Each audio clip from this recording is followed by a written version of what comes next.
Hey guys, the Chicken is here. We are back today with another home gym video. And in today's video, guys, I got a great comment yesterday about adjustable dumbbells. So somebody asked Chicken, I'm sorry, I just worked out again. They said, Chicken, why, when you talk about adjustable dumbbells, are you so obsessed about the weight?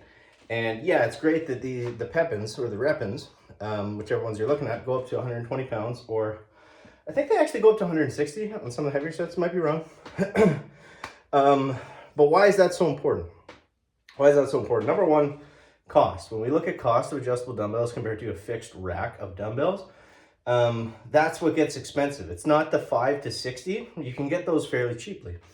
In fact, if I was going to get a set of dumbbells that only went up to 50 or 60 pounds, I might seriously look at just, like a Walmart set of dumbbells, because, as much as we talk about the ability to change them quick, the only benefit of an adjustable at that point, really, in my opinion, is the space saving.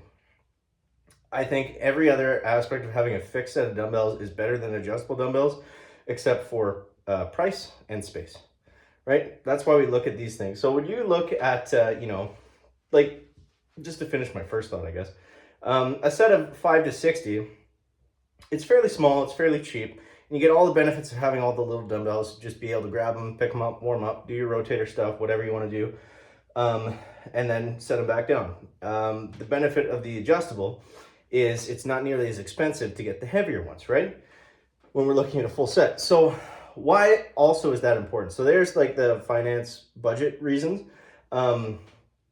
It's also important, I believe, like if you're going to spend upwards, like if you're going to spend close to $1,000 on a set of adjustable dumbbells, you want them to last for life. You want them to last for your training career. Now, the videos I make, it's, for the most part, it's from my opinion. Like I try to give a general kind of perspective on stuff too. But I don't make videos recommending gym equipment to, somebody that's 80 years old to, I don't know, like older females, super older males. Like it's not what I do. And I mean, if you watch the video, for 5-10 minutes, then you realize that, because for those people, you really don't need much to just be generally healthy, and that's typically what they're training for, right? And that's great. That's great. Even if that's your goal, that's great. That you do what is best for you and what works for you. The angle that I take is more for powerlifting, I guess, kind of bodybuilding, even though that's not what I do. I mean, if you kind of look like me, like if you're a little bit out of shape, but you like to lift weights and you like to do powerlifting style training, a little bit of a problem with alcohol, then, I'm probably the channel for you. And if not, that's okay. That's okay. But that's the angle that I take, at least anyways, when I'm, it's more for, guys, younger guys or younger girls, and, relatively fit or strong people, I guess. Now, the reason I say that is because even an untrained female that wants to take lifting seriously, I would say that you need dumbbells that go over 60 pounds. Like, and think about it, we're not just pressing with these things. Like I just finished a lower body workout now, and I was using the dumbbells for RDLs and like single leg, things like that, shrugs. So I mean, there's like unlimited uses and exercise you can do with dumbbells at heavier weights that aren't just bench pressing. So you got to think of it in terms of that. Like, it's usually worth spending the extra few $100s to get something heavier that's going to last you forever. The last thing that you want is to be restricted by the equipment that you buy. That's annoying. That's not what we want to have happen. It's fun to use that as like a motivational tool. Like, hey, I'll get to 250 pounds in the bench press, and then I'll buy, my new set of plates or bumper plates or whatever you want to do. Whatever. I think that's good. But for something like adjustable dumbbells, where you're really kind of stuck with what you get, sure, some of them have add-ons. I think most of the good ones do, which is fine. But that's kind of, I just wanted to explain that kind of perspective that I have a little bit when I'm looking at this kind of equipment, because it was an interesting question. I was like, yeah, I've never really thought about it like that. Like, maybe that's not the most important thing for, a general fitness enthusiast, right? Which makes sense. So, but yeah, so I would say if you're, even an untrained 20, 30, 40, even 50-year-old male, like you're going to need something heavier than 60-pound adjustable dumbbells. And just for pressing, that's, you know, you're going to surpass that really quickly. I think a 60-pound dumbbell press, you know, for a few reps is probably equivalent to benching, like, I don't know, 185 pounds. Like, it's really not, like, I feel like you're not really pushing the envelope there. And again, it doesn't, like, it doesn't matter if that's not something you want to do. I didn't use dumbbells for, like, you know, since I got built this gym. I didn't use them for like 2 or 3 years. You absolutely don't need to use them. I just want to give, you know, the best advice for the most people kind of in similar situations to me. So I also want to talk about what are the best kinds of adjustable dumbbells. Needed to give that a little bit of context first, kind of rambled there, but the best kind of adjustable dumbbells out there right now, I believe the Repins are now probably the #1 choice for most people.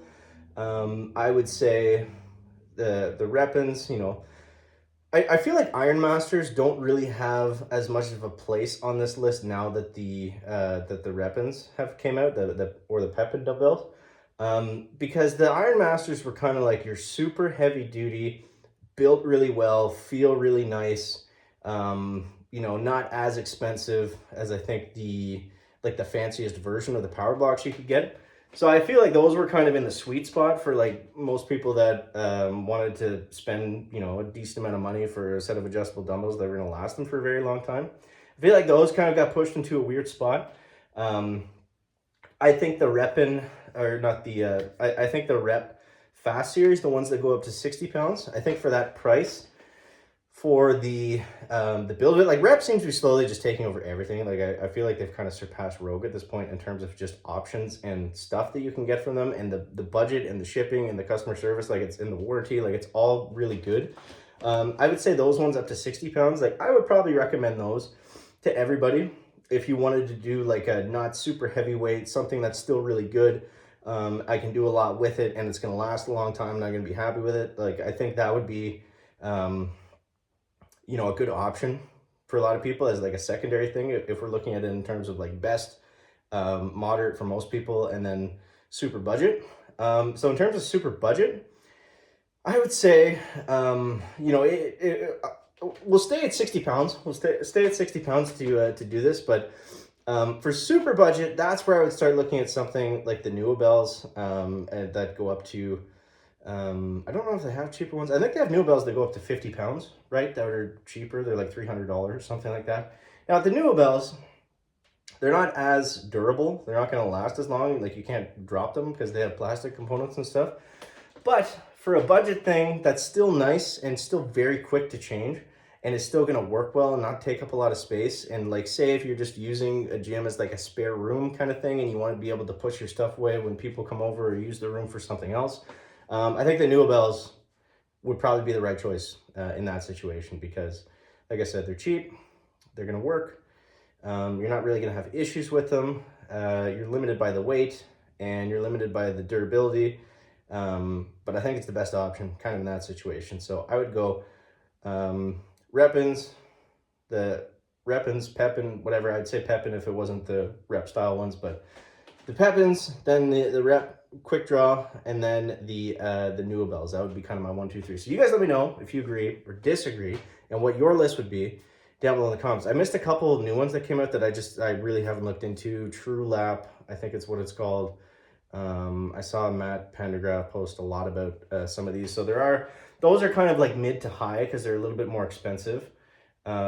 If I'm just doing a quick generic 1, 2, 3 list, that's probably what would my picks be, but you could fit some other ones in there. And I think there are some, you know, good in between higher weight ones between the Pepins and the Rep Quick Draws that would also fit probably for a lot of people, especially in terms of budget and that kind of thing. So hope you guys enjoyed the video. Chicken rambling a little bit today. And yeah, let me know what you think down below in the comments. Catch you next one, guys. Check it out. Bye.